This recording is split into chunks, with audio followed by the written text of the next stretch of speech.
Let me guess. You watched a video titled something like, My Perfect 5 a.m. Routine, or The Daily Habits That Made Me Successful. You felt inspired. You saved it. Maybe you even wrote the routine down.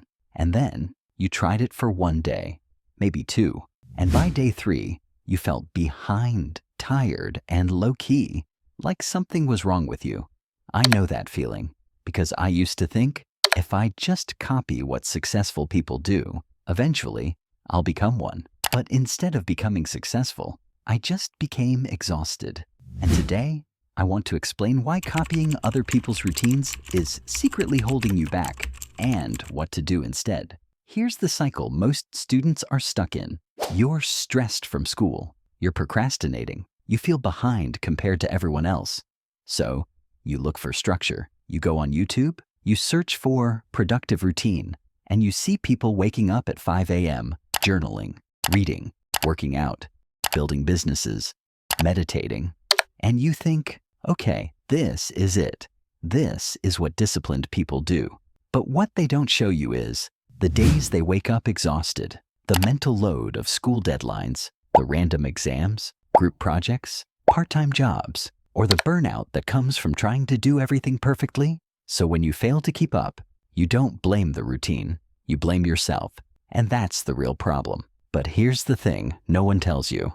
Most successful people didn't start with the routines you're copying. They built them after their life changed. And that difference matters more than you think. Why copying routines doesn't work. Successful people design routines for a very specific life.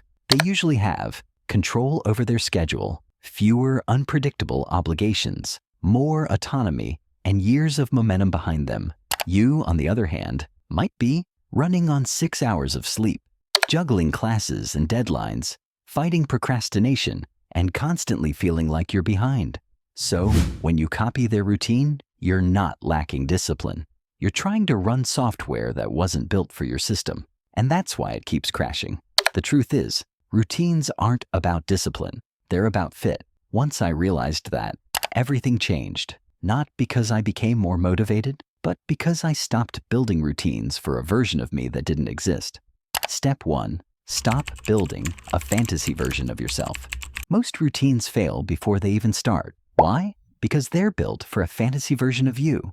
The version that wakes up energized, never procrastinates, feels motivated every morning, and somehow has unlimited willpower. But real life doesn't look like that. Real life looks like being tired, feeling overwhelmed, wanting to scroll instead of start doing things last minute, even when you promised yourself you wouldn't. So instead of asking, what would the perfect version of me do?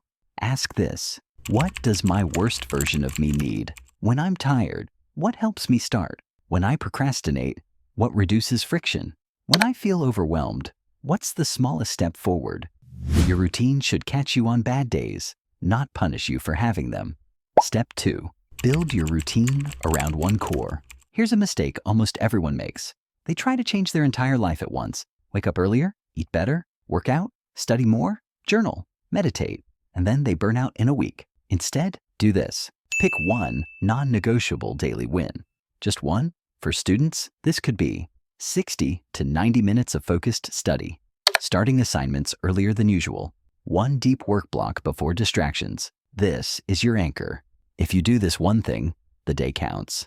Everything else is a bonus. This removes pressure, and pressure is what kills consistency. But here's the part that made the biggest difference for me. It wasn't what I did. It was when I did it. Step 3. Stop forcing morning routines if they don't work for you. Not everyone is a morning person, and pretending you are won't make you one. Some people think better at night. Some people focus best midday. Some people need slow mornings to function.